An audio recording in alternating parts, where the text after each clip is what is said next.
Bonjour à chacun d'entre vous, je vous retrouve donc pour la nouvelle lune qui a lieu le 17 février et qui annonce donc le démarrage d'un nouveau mois qui va être le mois qu'on appelle dans le calendrier hébraïque le mois d'Adar, c'est-à-dire le dernier mois du calendrier. On va boucler, d'ailleurs si on observe, on s'aperçoit qu'effectivement au niveau des signes, eh bien le signe commence bien également dans le calendrier, je dirais, dans les signes universels, eh bien par le bélier.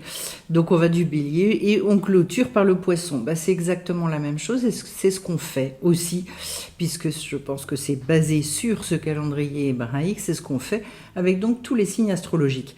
12e mois donc, mois d'Adar, qui est un mois exceptionnel, un mois particulier, donc c'est pas du poisson d'ailleurs, c'est des poissons, puisqu'en fait dans le ciel sont enlacés quelque part deux poissons. Et donc là aussi, c'est le seul signe pour lequel il y a un pluriel, puisque nous disent les sages, même au niveau des Gémeaux, en fait, c'est une seule personne qui a effectivement deux facettes, mais en fait, on retrouve cette notion d'unité, alors que pour les poissons, eh bien, il y a véritablement deux entités qui donc sont amenées à faire le lien et à créer quelque chose à deux. Alors, le mois d'Adar. Le mois d'Adar, donc je vous ai dit, ça clôture l'année, il a une particularité énorme, c'est qu'en fait c'est un mois qui va se doubler tous les 4 ans, donc sur ce qu'on appelle l'année embolismique, c'est-à-dire une année où justement qui va être enceinte, c'est-à-dire le mois d'Adar va donner naissance à un Adar 2. Pourquoi ? Eh bien parce que le calendrier hébraïque est basé sur la lune, calendrier lunaire, et donc il y a un décalage qui se produit au fil du temps et que tous les 4 ans, il y a donc une rectification pour se recaler quelque part. Donc il y a des symboles extrêmement intéressants qu'on étudiera d'ailleurs donc mardi 17 à 19h. Si ça vous intéresse, vous pouvez vous inscrire pour cette nouvelle lune et pour voir un petit peu comment travailler, comment surfer sur ces énergies du mois d'Adar et du signe des poissons. Et donc en fait, eh bien sur ce mois-là, ça veut dire qu'il y a une promesse, une invitation à travailler avec le temps et avoir un rapport avec le temps qui n'est a priori pas celui qu'on nous amène à avoir, c'est-à-dire que dans nos sociétés, on est plus dans le fait de courir après le temps, on est dans le fait des fois de perdre son temps, ou d'avoir cette sensation. On a un rapport au temps qui est extrêmement particulier. Et il se trouve que justement, certains sages disaient, eh bien moi je peux rendre compte finalement de chaque heure dans ma vie, ce que j'ai pu faire à tous les moments de ma vie, tellement finalement il y avait une conscience, une présence, et je dirais comme un remplissage finalement du temps qui était proposé. Alors qu'est-ce que ça veut dire ça ? Eh bien finalement c'est une manière d'inviter l'homme justement à être au-dessus du temps, donc au-dessus. Qu'est-ce qui définit le temps dans sur notre planète ? C'est en fonction des astres. Et que là, on nous dit, eh bien, soit effectivement, on peut vivre au niveau des astres, autrement dit, être soumis, et donc subir le temps qui passe, subir, les moments de nos vies. Ou bien alors, au contraire, on va pouvoir imprimer quelque chose pour amener une fructification et pour donner naissance et pour élargir, agrandir le temps finalement, puisque justement, on va avoir le Hadar 1, le mois d'Hadar, qui, tous les 4 ans, va donner naissance au Hadar 2. Et donc, pour rééquilibrer et remettre à niveau, finalement, le calendrier de la Lune, le calendrier du Soleil, et faire en sorte que, justement, les deux calendriers se re-rencontrent à nouveau, donc recréer ce lien-là. Alors, qu'est-ce que ça peut signifier d'agrandir le temps ? Ça va signifier d'aller rechercher finalement le sens de chaque moment qu'on passe, de remettre de l'essentialité, donc de se dire et de se poser la question, en fait, dans le temps que je suis en train de vivre, qu'est-ce que j'ai envie de construire, qu'est-ce que j'ai envie de faire ? Alors, Si on prend des exemples très concrets, ça peut être dans le travail, c'est-à-dire en fait dans le travail que je fais, et peu importe que ce soit un travail en lien avec de la spiritualité ou pas, parce que c'est pas ça le souci, c'est comment est-ce que moi je vais pouvoir vivre dans mon travail en mettant de l'essentialité, en mettant des valeurs, en mettant, je sais pas, en créant l'ambiance que j'ai envie de créer dans mon travail justement. Ça va être aussi au niveau du couple. Autrement dit, si je ne suis plus en recherche de mettre cette essentialité et de créer des moments qui vont être des moments chargés de sens, eh bien petit à petit, le lien se détachant, enfin, je ne nourris plus le lien. Résultat des courses, il y a une espèce de déperdition. Le temps, à ce moment-là, le temps fait son œuvre. Là, on est soumis au temps. Et là, on se dit, oui, le temps, ça use, ça ceci, ça cela. Mais ce qu'on est en train de nous proposer donc dans cette magnifique tradition, c'est de dire au contraire, il peut y avoir un temps qui use, un temps qui abîme, un temps qui, je dirais, distend les liens, qui fait qu'on n'a plus d'intérêt à certaines choses. Mais il peut y avoir aussi un temps qui renforce les liens, un temps qui les agrandit, qui les embellit, qui donc encore une fois, c'est avec nos enfants, c'est en amitié, c'est avec nous-mêmes également. C'est-à-dire, est-ce que dans le temps que j'investis aussi pour moi-même, ça a un sens qui fait que je sens finalement ce rapprochement, je sens quelque chose qui a de plus en plus de sens et je dirais où j'ai de plus en plus de bonheur à me découvrir et à me sentir utile autour de moi, etc., etc. C'est, je dirais, un pouvoir qui est laissé à l'être humain quand il est dans cette démarche-là, dans ces questionnements-là, et dans l'étude également pour pouvoir répondre à un certain nombre de ces questions, parce que aller rechercher comment mettre de l'essentialité, ça peut paraître très très joli, mais ça peut paraître extrêmement, comment est-ce qu'on peut dire ça, superflu, voire utopique, irréaliste, enfin bon, voilà. Donc, et en fait, non, quand on étudie, on se rend compte que pas du tout. Justement, c'est ça aussi, arriver à la liberté, c'est-à-dire de se départir de cette vision d'une vie où on se sent écrasé sous le poids des choses qu'on a à faire, mais plus du tout je dirais, en conducteur de notre vie. Le mois d'Adar, il vient nous dire, attention, sachez une chose, c'est que l'inscription dans le temps, elle est absolument primordiale et que vous pouvez faire de chaque temps de votre vie, où que vous soyez, avec qui que vous soyez, vous pouvez faire quelque chose de tout à fait essentiel et semer tout un tas de choses. Parfois, vous ne verrez pas, et souvent, vous ne verrez pas la récolte de ce que vous avez semé. Mais vous avez cette sensation d'avoir fait ce que vous aviez à faire. Une chose qu'on constate justement, c'est par exemple dans l'éducation, où quand nos enfants grandissent, qu'ils font leur propre vie, eh bien on voit aussi au travers de ça ce qu'on a pu semer et ce que ça donne et comment la personne, après notre enfant, va s'approprier ces choses-là, va en faire ce qu'elle a à en faire, en sachant qu'elle a son propre chemin et que voilà, tout n'est pas sur le dos des parents, mais on va retrouver ou pas, des choses de notre éducation. En tout cas, voilà, c'est pour vous prendre des exemples un petit peu concrets. Pour en revenir à cette notion du temps, c'est d'ailleurs une exception qui est offerte via la Torah, via ce que Abraham et Eshel appelaient au niveau du peuple juif, donc les bâtisseurs du temps. Et on explique que dans la plupart des nations, les nations, elles ont cherché à conquérir quoi ? L'espace. Et que finalement, au niveau du peuple juif, pour l'essentialité de son histoire, eh bien, ça a été comment est-ce que justement je peux m'inscrire et je peux bâtir autour de temps qui sont des temps forts, qui sont des temps essentiels. Et du coup, effectivement, d'avoir la sensation, je dirais quasi permanente, quotidienne, c'est le but, que notre vie, eh bien, elle prend le sens que nous, on a envie de lui imprimer, très en lien aussi avec la notion de définition de la volonté, de plein de choses, et de la connaissance de notre identité qui se dévoile au fur et à mesure. Et en tout cas, donc vous voyez que ce mois d'Adar, déjà, il pose quelque chose de tout à fait fondamental. Qu'est-ce que tu vas faire finalement ? de ce que tu auras à traverser, des moments de ta vie. Deuxième chose, c'est que la fête qui est marquante sur ce mois-ci, c'est la fête de Pourim. Alors Pourim, derrière l'extériorité, voilà, des petits enfants qui se déguisent, de tout un tas de choses, c'est toute une histoire.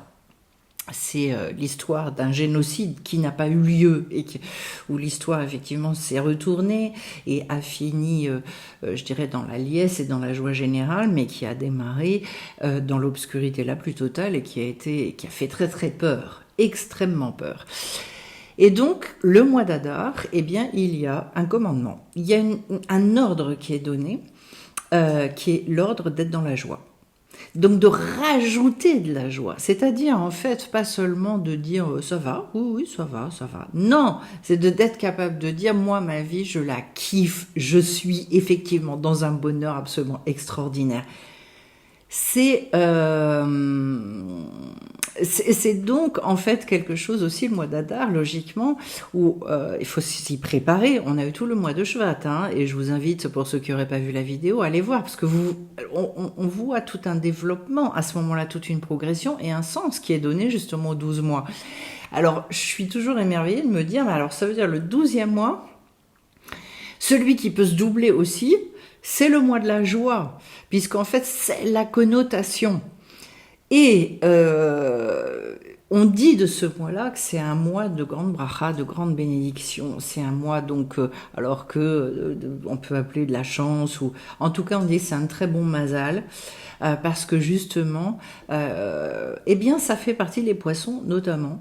Il y a eu 3 choses qui ont été véritablement bénies par Hachem directement, et on le voit dans la Genèse.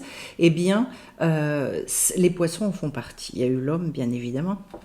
Et donc, ça veut dire quoi? Et d'ailleurs, on le repère aussi, puisqu'au moment du déluge, eh bien, on voit qu'il n'y a pas eu de, il y a pas eu de problème. Au contraire, les poissons, ils ont agrandi leur logement, mais il n'y a pas eu de gros soucis. Le mois d'Adar, d'ailleurs, est celui également de la ponte de tous les œufs. Donc, des poissons, donc un moment qu'on dit de grande fertilité, moment de multiplication. C'est pour ça qu'en fait le peuple juif est comparé aux poissons. C'est comment, je dirais, oui, on va le voir d'ailleurs au travers du signe, de ce qu'on va dire, un mazal qui offre un très très gros potentiel. D'ailleurs, le poisson a une telle force en lui, une telle intelligence, une telle force qu'il a il est possible dans son mazal qu'il traverse des choses très très difficiles, mais comme il a cette force-là, il va être capable de surmonter, il va être capable d'aller au bout, il va être capable il trace, voilà. Et donc, alors la joie, c'est un énorme thème. Et puis pour ceux qui connaissent un petit peu Rabbi Nachman de Breslev, vous savez que c'est au cœur de tout. Il va jusqu'à nous dire que quand on est joyeux, en fait, on peut plus être dans des transgressions épouvantables où on est là complètement perdu. Il y a que la tristesse qui fait qu'à un moment donné, l'homme il chute, il se ramasse véritablement. Autrement dit, eh bien pour contrecarrer finalement et pour renverser justement toutes les situations, c'est ce dont nous parle ce mois-là, eh bien l'importance, et là il y a une responsabilité de l'être humain d'aller remettre de la joie dans tout. À partir de là d'ailleurs peuvent renaître, et on peut retrouver une multiplication même à des situations dans lesquelles on se dit il n'y a plus aucune chance. Humainement, je ne vois pas comment je peux renverser. Eh bien, si. Donc, les personnes qui sont déjà se sont inscrites dans ces démarches-là savent, puisqu'elles l'ont déjà vécu et expérimenté, qu'en fait, ce dont on parle ici, ce sont pas des espèces de, c'est pas du placebo. D'abord, c'est très responsabilisant, parce que ça veut dire que l'être humain, il a besoin précisément de se prendre en charge et d'y aller. Voilà, de mettre, je dirais, les mains dans le cambouis. Mais qu'en revanche, quand on suit les conseils et qu'on les applique, eh bien, on est amené à vivre des choses extrêmement étonnantes, je dirais, d'un point de vue logique, rationnel. Voilà. Alors, on se doute bien, si je parle un petit peu plus des poissons, on va se douter que ces signes-là Alors d'abord, ce sont des signes qui effectivement ont énormément de potentialité, qui peuvent avoir de très grandes réussites. Les sages nous disent d'ailleurs que quand on veut lancer ou faire une très bonne affaire, lancer un business, etc., le mois d'Adar est un mois extrêmement propice. Voilà. Encore une fois, tout dépend de l'état d'esprit dans lequel on se trouve. Ce sont pas des gris-gris, c'est pas une espèce de truc de se dire ah bah alors je vais systématiquement commencer tout ce que j'ai commencé ce mois-là dans l'année. Non, mais en tout cas, les énergies sont extrêmement porteuses, accompagnées par une bonne, je dirais un bon élan intérieur. Donc, de repenser très positif, de travailler sur son optimisme, d'aller regarder beaucoup les points positifs en nous, autour de nous, etc. C'est excellent. D'ailleurs, on nous dit que sur ce mois-là, finalement, il n'y a pas le mauvais œil. Il n'y a pas d'Aïnara ou très très peu. L'essentiel d'ailleurs de l'Aïnara, du mauvais œil, eh bien, c'est nous-mêmes qui nous le mettons au travers des paroles qu'on prononce, au travers des pensées qu'on a sur nous-mêmes, au travers de tout un tas de choses. Donc, c'est vous dire à quel point c'est un mois extrêmement propice pour travailler sur toutes ces choses-là. Alors, qu'est-ce que je peux vous dire ? L'autre chose aussi qui est très très positive d'ailleurs, c'est qu'en fait on termine maintenant toute cette période vraiment sombre, vraiment froide de l'hiver pour réouvrir sur le printemps. Et autrement dit, il y a un terme à une situation qui a été, et nombre de personnes témoignent du fait que ce passage-là, novembre, décembre, janvier, et puis un petit peu début février, c'est jamais compliqué, et qu'à un moment donné, les choses repartent. Adar est la marque de ça également. En tout cas, voilà, c'est le moment où on peut être au plus haut potentiel dans l'année, reprise d'énergie absolument extraordinaire. Donc, on dit des poissons qu'effectivement, il faut qu'ils fassent très attention au temps, parce qu'ils peuvent se sentir et avoir vite des fatigues, des lassitudes assez importantes. Donc, prendre soin d'eux, faire attention au froid, aux chaleurs excessives, plein de choses, voilà. Et il est dit également d'ailleurs qu'ils ont un lien et ils peuvent avoir des soucis spécifiques au niveau des jambes et au niveau des pieds. Voilà. Savoir donc dans l'enracinement, puisque c'est un mazal qui est en lien avec la sphira du Yesod, autrement dit l'énergie des fondations, le fondement de tout. Donc les pieds, faire attention, ses jambes, ses pieds. Le caractère, on va dire, entre guillemets, du poisson, en fait, ce sont des gens qui sont assez silencieux, des gens qui vont pas aimer spécifiquement se mettre en avant, qui s'occupent relativement bien d'eux-mêmes, qui font attention à eux, qui réfléchissent beaucoup. Pour les poissons que je connais, il y a énormément de retours sur soi, d'écoute, de connaissance de soi. Enfin, il y a une curiosité par rapport à ça. Voilà. Qui s'occupent aussi très bien de leur famille. En revanche, signe qui peut assez facilement se sentir agressé. On n'a pas besoin de le redire que les poissons sont des signes d'eau et comme tous les signes d'eau, il y a une grande sensibilité. Donc, ce sont des personnes qui vont être beaucoup plus sensibles au niveau de l'affect et puis il va y avoir une subtilité qui fait qu'un mot de travers, quelque chose qui a mal été dit, tout ça. Donc attention de ne pas projeter des intentions sur les autres alors que ça n'a pas forcément, ces intentions-là n'ont pas forcément existé. Très fort, effectivement, je vous l'ai dit, pour surmonter les problèmes matériels, puisqu'il y a une grande volonté d'évolution chez le poisson, qui est due et qui est inhérente justement à ce besoin d'être fertile, ce besoin de se multiplier, ce besoin de toujours avancer. Les sages vont expliquer qu'en fait le poisson, c'est parce qu'en fait il avance tout le temps, que du coup il capte tout l'oxygène qui est dans l'eau, voilà, au travers de ses branchies, au travers de tout ça. Alors du coup, effectivement, c'est pas quelqu'un qui va rester statique dans sa vie. Il a besoin de cette évolution. Et puis, comment ? Alors, Ça peut passer d'un extrême à l'autre. On a bien compris que quand il y a un gros potentiel, les sages sont toujours, et c'est pour ça qu'il n'y a pas de bon mazal ou de mauvais mazal, les sages vont toujours vous dire dans le bon. Et quand c'est une personne qui est justement dans l'étude, sur cette démarche-là, ça va donner des gens extraordinaires. Ils ont le même potentiel. Si en revanche il vient mal, et par exemple, il y a une chose qui est très attachée aux poissons, c'est qu'ils ont un besoin aussi d'avoir une vie ordonnée. Faire attention, on dit par exemple pour les poissons, faire attention à l'alcool. Pour ne pas finalement, comment je dirais, tenter de fuir la réalité. On va en reparler de ça parce que ça fait partie de leur réparation, ça fait partie de leur tikkun. Autrement dit, besoin de vraiment mettre de l'ordre dans leur vie, parce que ce sont des gens qui effectivement portent en eux une forme de grande complexité.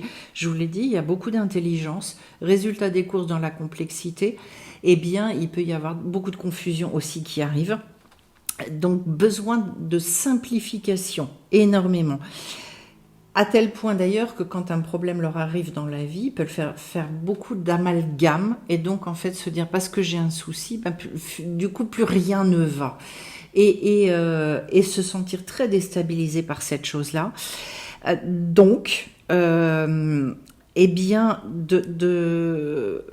D'apprendre finalement à maintenir aussi, de faire le tri et de scinder finalement. Oui, ok, j'ai un problème, mais il y a tout ça qui va. Ça va être, donc c'est ça aussi, ordonner, faire le tri des choses. Donc oui, des gens très forts et en même temps des gens qui peuvent être dans une forme de nervosité. Donc attention, là aussi j'en reviens au fait de faire attention à prendre soin de ça. Ce sont des gens qui, comme il y a cette force intérieure, ont du mal à demander de l'aide, voire des conseils. En revanche, ce sont d'assez bons conseillers. En tout cas, ce sont des gens qui refuseront jamais leur aide. Des gens, et ils portent ça en eux, il y a ce chesed, cette bonté-là, qui fait qu'ils vont avoir énormément de mal à refuser de l'aide qu'on leur demande. Donc, c'est super. Mais attention, encore une fois, à leur force, attention là aussi à rester dans l'équilibre par rapport à l'aide qu'ils peuvent apporter aux autres. En tout cas, si j'en reviens au fait que dans leur tête, il y a des choses qui peuvent être très compliquées et qu'ils peuvent rentrer dans des prises de tête véritablement, il doit y avoir aussi, par rapport au regard qu'ils portent sur les autres, ils peuvent soit être dans j'aime la personne, soit une espèce de défiance et une espèce de méfiance qui à un moment donné peut rendre les poissons assez hypocrites. En tout cas, ils se cachent, ça c'est certain. Et puis ils peuvent rentrer dans une forme d'hypocrisie. Ça peut dégénérer sur le côté un peu mensonge, etc. Pourquoi ? Parce qu'en fait, c'est un tempérament. D'abord, il y a aussi, là, on le voit, un petit peu du tout ou rien, et que si une personne, elle ne me fait pas de bien, alors à ce moment-là, quelque part, je vais rentrer dans son jeu, et je suis capable à ce moment-là de tordre certaines valeurs. Voilà. Des gens qui aiment beaucoup leur vie privée. Énormément. Donc là aussi, ils partageront pas avec n'importe qui, ils feront attention, ils auront cette sagesse, je dirais, de faire attention et de pas raconter tout à n'importe qui. Une chose qui est très très importante pour le poisson, ça va être justement d'apprendre la patience. Puisqu'en fait, quand on voit avec l'histoire de Purim, cette histoire de Purim, elle a duré et donc elle a fait peur, ça a été très compliqué. Il y a eu donc un décret de génocide qui a été porté sur le peuple juif et ce génocide-là, le décret royal, donc on ne pouvait pas l'annuler et donc il a fallu croire jusqu'au bout, donc à des grands développements de la Emouna, dont le poisson est porteur d'ailleurs, donc vraiment la foi. Que non, Hachem est toujours avec eux et que oui, ils ont toutes les chances de s'attendre à beaucoup de bénédictions, mais en revanche, être patient. Pourquoi? Mais parce que c'est un petit peu comme tout être humain. Eh bien, quand on est dans des chutes, quand on est dans des moments plus difficiles, eh bien, la crainte peut faire que on panique. Et alors, à ce moment-là, ça peut faire n'importe quoi. En tout cas, qu'est-ce que je pouvais vous dire encore et qu'est-ce que je voulais vous dire? Ah oui, alors, donc attention à ne pas être trop réservé, renfermé, timide, voilà. En revanche, des gens qui sont souples. C'est-à-dire, si on les cherche pas, ils viendront pas enquiquiner les autres. En revanche, eh bien, si quelqu'un veut la guerre, il peut faire la guerre. Si quelqu'un il veut la paix, il va faire la paix. Il n'y a aucun problème. Mais je dirais justement, il est capable de jauger de cette chose-là et de dire, moi, il y a ce que je veux, mais il y a aussi ce que tu veux. Alors, je vais m'adapter. Si c'est ça que tu veux, on y va. Voilà. Donc là aussi, je vous dis, des gens qui sont assez forts.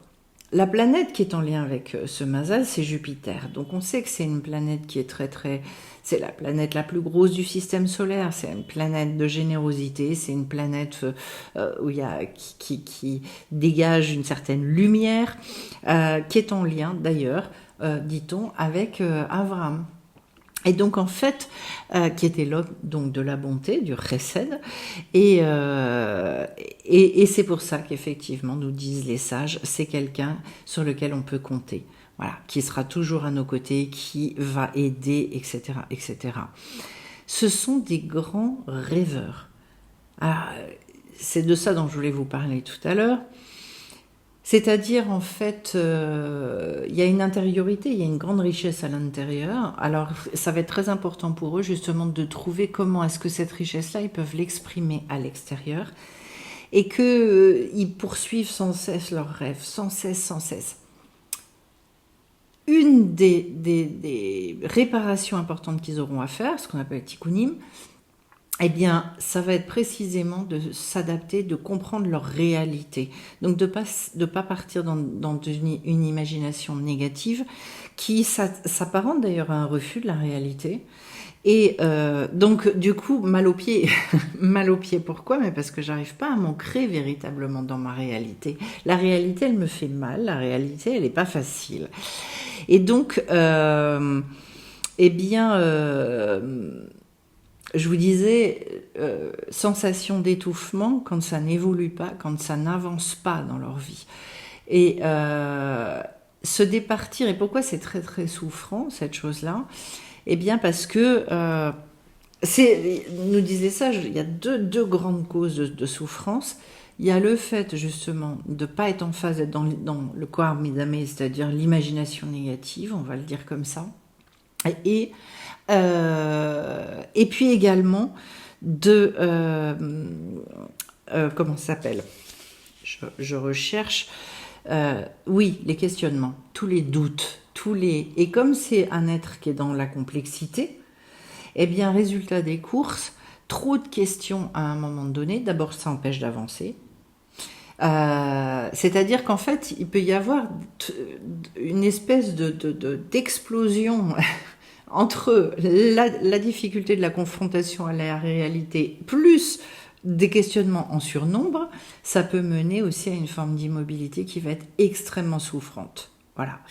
Donc là, il y a besoin véritablement de réparer cette chose-là et de se dire, puisqu'on est dans le mois d'Adar et que justement on est dans le mois du remplissage, parce qu'avec quoi on va remplir le temps et avec quoi on va faire que le temps se dilate, c'est avec nos actions. Donc le poisson va devoir apprendre à agir, se mettre en action, et le tout à partir de la joie, nourrir cette joie et avancer de cette manière-là. Et puis autrement, effectivement, donner de manière régulière, être régulier dans le don, et notamment au niveau de ce qu'on appelle dans la Torah la tzedaka. c'est-à-dire vraiment du don pécuniaire également. Et donc voilà, plus ils vont donner, plus on va leur rendre et plus Hachem va leur redonner également. D'où c'est toute l'histoire de Yosef qui a nourri tous ses frères et donc à un moment donné, il a été abondamment béni également.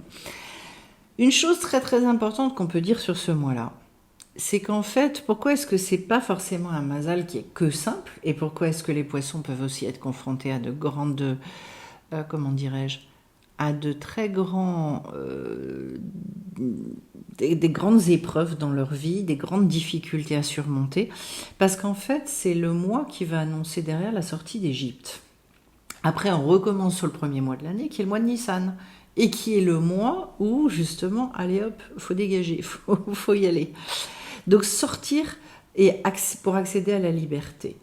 Ça veut dire que déjà, le message qui est là, c'est il y a une préparation dans la joie qui est considérable. Et que le message qu'on est déjà en train d'entendre, c'est, tu sais, si tu augmentes ta joie, alors sache une chose, c'est que les tristesses qui te maintiennent en Égypte, les tristesses qui te maintiennent dans ton exil et tes enfermements, tout ça, ça va sauter. Donc, mais vous voyez qu'on consacre un mois, voire certaines années, 2 mois, pour se nourrir de cette joie-là, pour permettre derrière la sortie de l'exil. Alors ça, c'est quelque chose, on peut faire des enseignements et des enseignements extrêmement profonds sur cette notion-là pour se rendre compte, du coup, si je fais un raisonnement à l'envers, ça me donne quoi? Ça me donne donc que tous mes enfermements sont dus à ma tristesse. Et que donc j'ai un pouvoir personnel de générer et de réparer pour sortir et renverser la situation à partir de la joie que je vais pouvoir créer dans ma vie.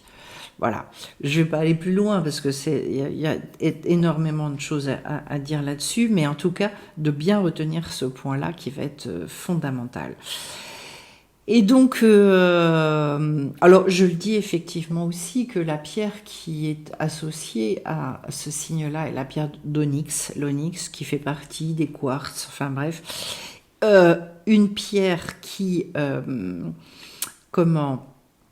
justement, est signe, selon les sages, de beaucoup d'abondance, de beaucoup de grâce, qui attire justement la parnassa, c'est-à-dire aussi l'abondance financière, qui éloigne également, je dirais, les mauvaises pensées, tout ce qu'on se balade en nous et qui est vraiment lourd et compliqué, même les maladies de l'homme, enfin bref, très bonne pour la mémoire. Donc en fait, une pierre qui est assez exceptionnelle, qui est la pierre d'onyx. Encore une fois, ça n'est pas utilisé comme un gris-gris, c'est à utiliser véritablement pour l'énergie qu'elle porte et pour nous nourrir les énergies sur lesquelles on est en train de travailler. Voilà. Vous savez, il y a quand même une chose fondamentale dans cette tradition hébraïque qui est de se dire, moi je peux me parer de 1000 gris-gris et en mettre partout chez moi et autour de moi, etc., etc. Il y a une chose dont je ne vais pas pouvoir me protéger concernant... je peux éventuellement me protéger de trucs extérieurs et encore. Mais je ne peux pas me protéger de choses que je contiens en moi et que je ne travaille pas et que je n'essaie pas d'éliminer. Donc en fait, même si j'ai des pierres d'onyx magnifiques sur moi pour justement éloigner tout ça, si moi je continue à nourrir des pensées extrêmement négatives et que en fait, il y a énormément de colère en moi et que je ne travaille pas là-dessus, la pierre, elle a beau être une pierre absolument énorme, ça va pas m'aider. Donc, mais en tout cas, intéressant malgré tout, toujours de se dire que justement dans la symbolique, finalement, il y a des aides aussi, il y a des aides extérieures et que toute la nature, elle a été aussi créée pour venir en soutien, à condition bien évidemment qu'on soit déjà notre propre soutien dans toutes les démarches que l'on met en œuvre. En tout cas, toujours pour se dire que justement, les énergies de chaque temps, puisqu'il y a des temporalités qui nous sont expliquées. Je dirais que c'est cadeau, c'est offert. Et qu'on se dit, à partir de là, ça veut dire qu'en fait, il y a tout un potentiel. Et que moi, si je suis un petit peu raham, un petit peu malin et intelligent, je vais aller et je vais essayer de m'inscrire là-dedans et de réfléchir à qu'est-ce que moi je peux faire et quelle est ma part à faire là-dedans pour finalement dégager ce que j'ai envie de dégager, réouvrir ce qui a besoin d'être réouvert, nettoyer ce qui a besoin d'être nettoyé, sachant que je peux jamais faire ça seul, qu'il faut toujours compter naturellement sur l'aide de plus grand que soi. Mais en tout cas, ce mois-là, je dirais pour clôturer l'année en beauté et pour se dire après, allez hop, je repars encore sur des libérations extraordinaires, c'est un mois rêvé. Voilà, on va le dire comme ça. J'ai un petit peu survolé tout ça, mais si ça vous intéresse naturellement, vous êtes les bienvenus pour venir pousser plus loin les enseignements sur ce mois d'Adar, et puis pour justement poser des jalons pour tout ce mois-là, et précisément se dire quel est le sens que je vais donner sur les 4 semaines qui vont venir derrière, et comment je peux véritablement bien m'inscrire, m'enraciner dans les énergies que j'aurai choisies pour après recommencer une année. Je vais vous souhaiter à tous justement plein de bénédictions, beaucoup de, de bénéficier aussi de ce regain, j'espère, de chaleur, parce que on le sait, il y a de l'eau, il y a du vent, il y a plein de choses, beaucoup d'eau en France. Bon, on dit que c'est un signe de bénédiction, mais ça déborde un peu quand même, là, il y en a beaucoup. Donc à un moment donné, qu'on puisse retrouver cet équilibre-là. Et puis justement, porter beaucoup de fruits durant la nouvelle année qui va arriver. Je vous souhaite le meilleur à tous. Merci pour vos petits messages, vos likes, et on se retrouve bien vite sur la chaîne.